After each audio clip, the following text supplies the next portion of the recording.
All right, as promised, this is the week on federalism. So let's take a look at our core lecture objectives for this particular unit. Here's my cartoon on federalism, so you can read that and get a chuckle if you wish. So we're going to define what we mean by federalism, and then what are some of the advantages and disadvantages of federalism. We'll look at historical views, and then look at some of the federal money and the strings attached to them that the states have to abide by. So I'm going to divide this particular topic into part 1A and 1B. So on this particular tape you'll find what is federalism and what are the advantages and disadvantages, and then part 1B will talk about the historical views of federalism as well as fiscal federalism. All right, so what is federalism? I provided this definition last time, but let me repeat it here. It's when you have a system of government which has at least two levels of government. Each has some decision-making autonomy, and they share some responsibility for the same territory. So if you look at that first part of the picture, that's a description of a federal system where we have the people in Texas, for example, is the shared constituent. They are constituents of both the federal government, depicted by the Capitol building, and they're also constituents of the states, depicted by the state of Texas. So the federal government and states derive authority from the people, and that's through the election process. So again, we elect representatives to represent our interests in Washington, D.C., and then we elect different people to be our representatives in the state of Texas. And so the United States is a federal system because every territory falls under the jurisdiction of both the state and the national government. So each and every one of us is a citizen in a state, and then we're a citizen of the United States, or the nation. And if you recall, we have a federal system because of the founders' compromise between what is called a unitary system and that of a confederal or a confederation system. All right. So let's just define those other two so you can differentiate them. A unitary system is one in which the territorial divisions are created by the national government and they have no autonomous power or responsibility. And so here you see the picture where a Capitol building, for example, representing the national government, it gets its power from the people, but then it has the power to direct and define local and regional government. So this is how it is in the United Kingdom or France, where the national government has the power to suspend all state governments. So you can see the directional arrows there. Under this type of system, city or county governments, they exist, but they exist only because the national government assigns certain tasks to them. So this system gives most power to the federal or the national government.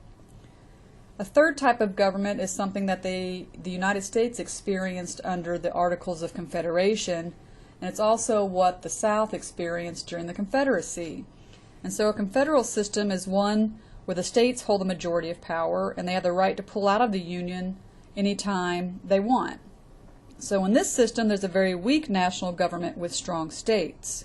And remember, the Articles of Confederation was too weak to accomplish any of the new nation's goal, and thus the power of government must be equal to its responsibilities. So kind of think of this as the Goldilocks approach, if you will. In the unitary system, the federal government has too much power. In a confederation form of government, the federal government has too little power. So in the federal system, it's decided from the United States perspective that the federal government has just the right amount of power. Of course, this is a long debate between those individuals in our country who are more in favor of greater states' rights than they are in favor of greater federal government.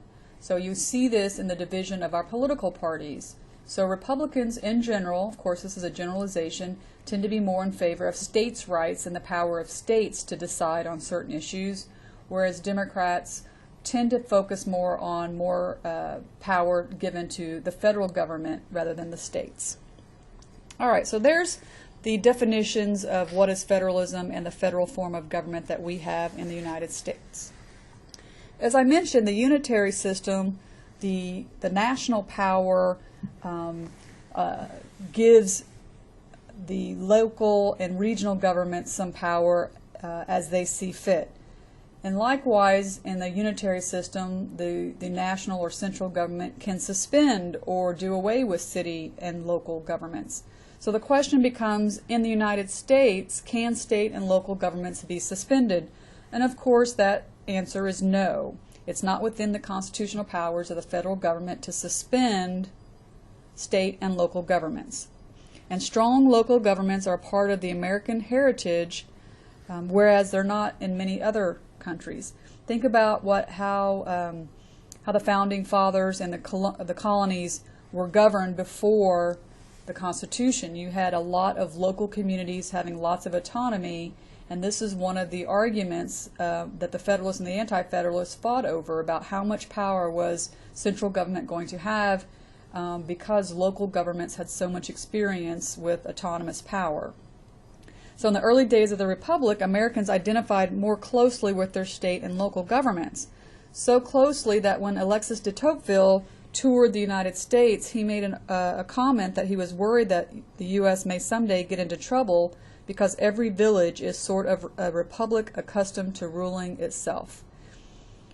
And so if we think, has this really changed over time? How closely do we identify with our local governments today?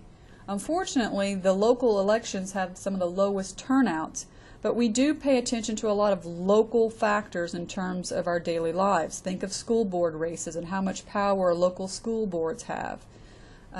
Think about municipal government and city government.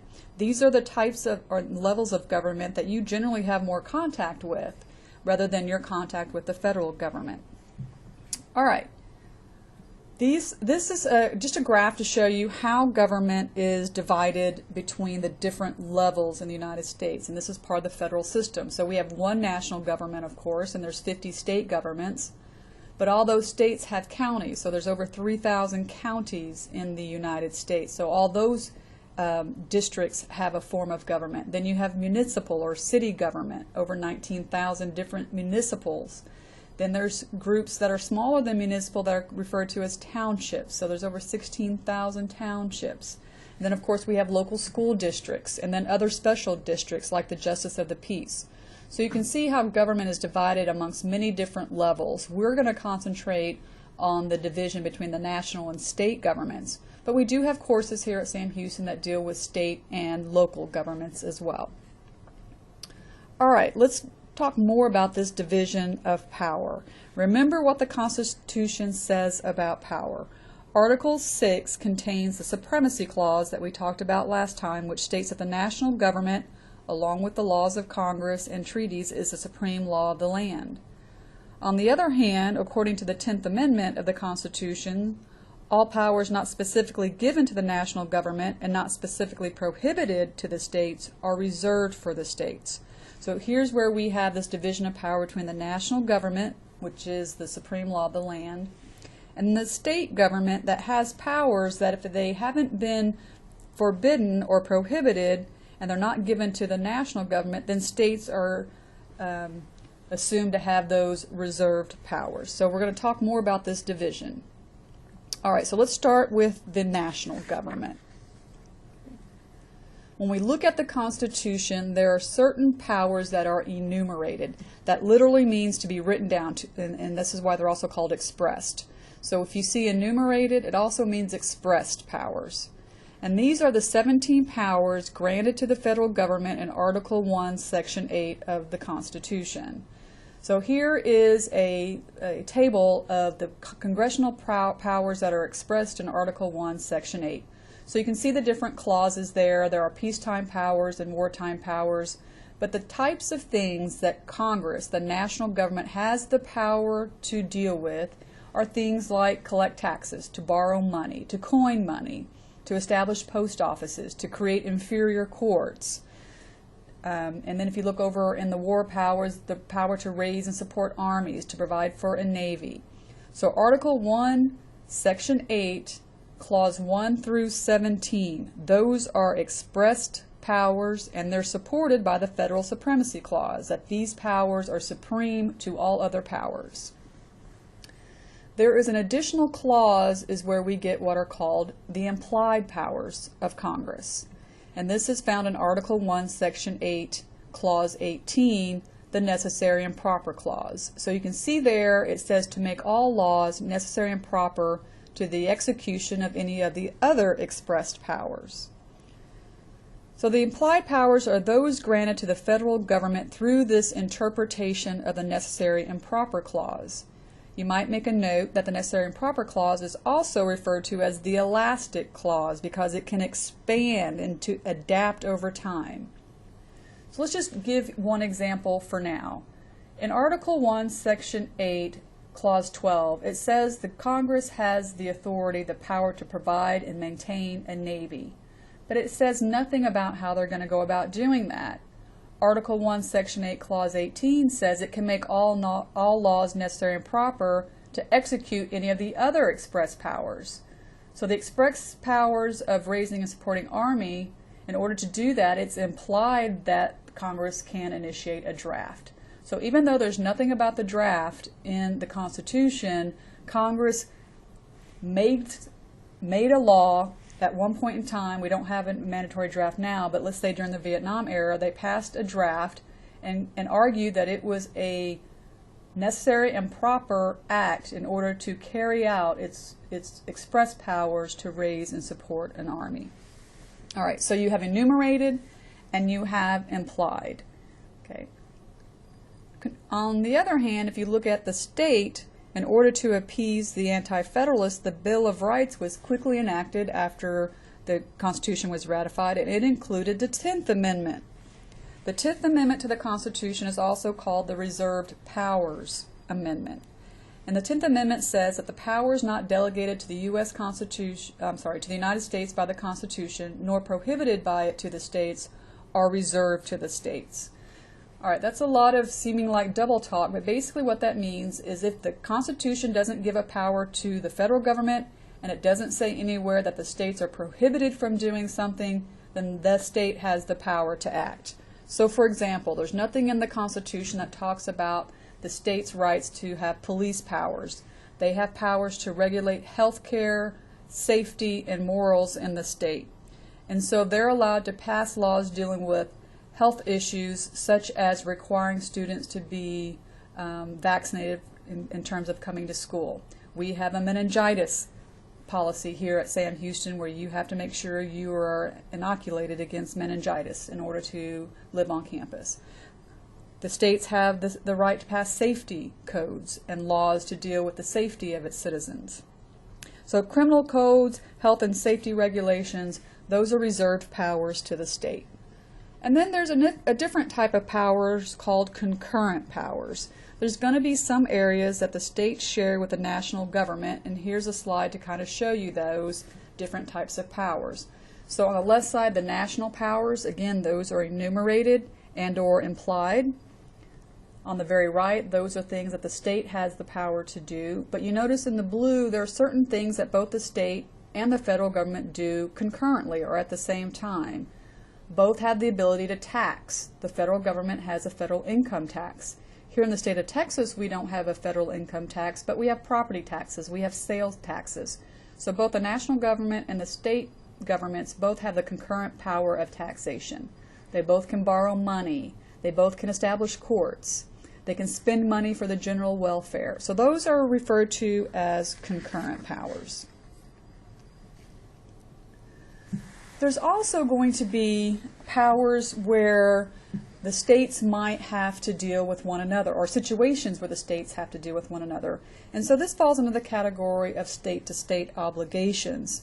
And this is found in Article 4, Section 1 of the Constitution. And in writing the Constitution, the forefathers recognized that the states are going to have to deal with relations in terms of one another when people move from one state to another, when people trade with one state to another, when people commit a crime in one state and then flee to another state.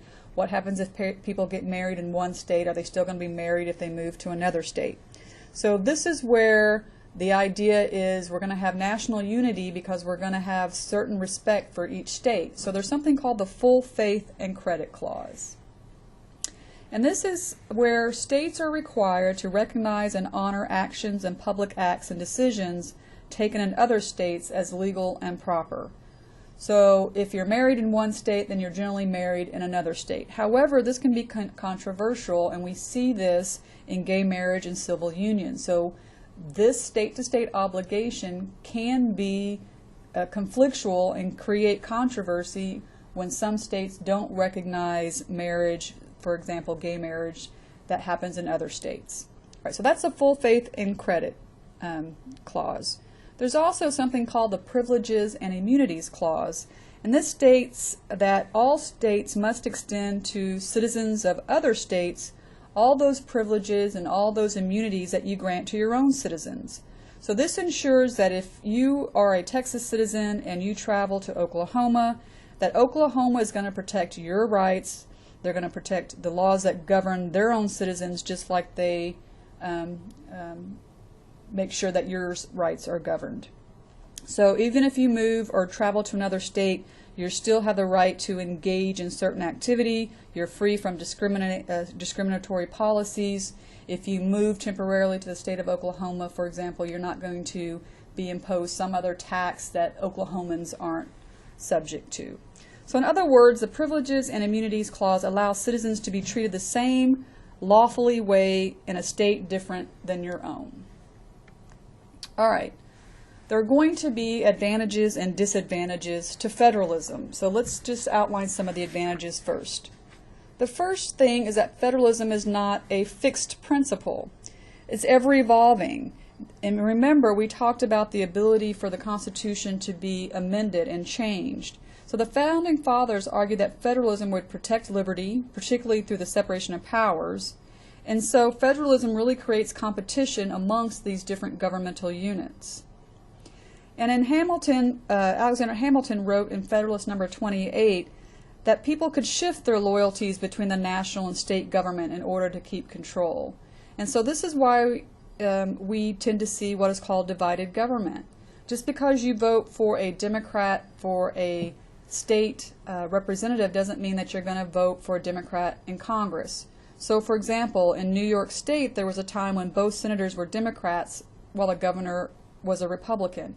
So these are the same voters voting for a Republican to send to the federal government, but dealing with states, dealing with a different party for their senators. And so we have this idea that federalism allows you as a citizen to act differently in how you deal with the federal government than how you deal with the state government. Federalism also allows for experimentation. This leads to innovative programs that can be adopted at both the state and federal levels. States can take a look around at what other states are doing, assess whether those actions are a success or a failure, and then perhaps adopt that program or not adopt that program. There are a lot of states that are known as innovative states or innovators, such as Wisconsin, dealing with the welfare issues. So other states keep their eyes on those states to see what they're doing and seeing if they're successful. Okay, and so we can see how if tax reform is working in one state, that we might copy that, if you will, in another state. Federalism provides for flexibility in government. The problems of Texas are not going to be the problems of the urban areas in Illinois or in New Mexico or in Montana. If we didn't have a single national government, we would have, if we did have a single national government, we would have some troubles dealing with the different kinds of problems that affect different types of areas. We here in the greater Houston area have to deal with hurricanes, and so does Florida, so does all the Gulf Coast. But people in Montana don't, so we don't need to have similar policies dealing with weather-related types of issues. On the other hand, big issues like national defense is best handled at the national level. If defense policy were formulated at the local level, it would be a disaster. You would have too many different types of policies as you move from state to state. So federalism provides for a flexible form of government so that we can choose which level of government deals with which issue the best. Okay. And of course, federalism allows us to overcome some of the problems that we saw in the Articles of Confederation. They showed the fallacy of the adage that government is best which governs least. We need a strong federal government to overcome the issues of public disorder, economic chaos, inadequate defense. So there's lots of advantages to the article to the concept of federalism. Of course, there are some disadvantages. It can be very complex, and one might think, well, why is this a disadvantage? We talked about in the first couple of lectures why it's important for the success of the American government to have an informed citizenry. The federal system, which demands different kinds of relations between the national and state government, can be complex, and it throws up barriers to understanding of how the government works to the average citizen, and thus making them less informed. So the complexity of the federalism makes it difficult for things to get done if the citizens are unaware of what is happening. And if we think about some situations about how this can be problematic, again, I bring up Hurricane Katrina a lot because it's clear that the citizens did not understand, and even some of the legislators did not understand who is supposed to be responsible for those types of disasters. It's not clear who should be held accountable by the citizens. If you're from the city of New Orleans or Houston during a hurricane, who do you hold accountable for what's not happening in your state when you need help? Is it the local government? Is it the state government? Is it the federal government? And each of these levels of government can, in fact, pass the buck and blame other levels of government for the inability of the government to respond. And this is when we start to think of federalism and our form of government as being too bureaucratic. Some argue that federalism is too expensive because of this overlap of responsibility. One example are those who ask why we should have a local school district, a state education agency, and on top of that a Department of Education at the national level. Because of this, we now support education with our local property taxes, our sales taxes, and our federal income tax. So there's a lot of overlap and a lot of conflicting policies coming out of these different levels of government, and it leaves the citizen to wonder, where should we be spending our money and who should we be listening to? Who should be in charge of disaster relief? Should that be FEMA? Should it be the local policymakers? And so this begs the question, wouldn't it be cheaper to have one level of government doing the job and doing it right, rather than spreading the power out to multiple levels of government that might be working at cross purposes?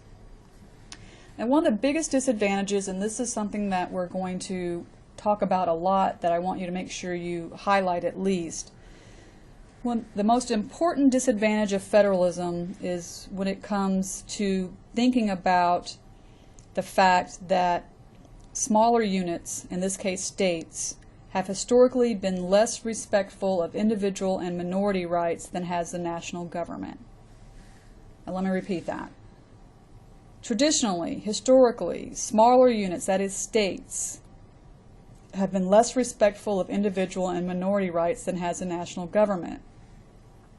And this is because it's easier for factions of people with the same interest to gain control over a small area than it would be for them to gain control over a large area. And so we will see this when we talk about civil rights.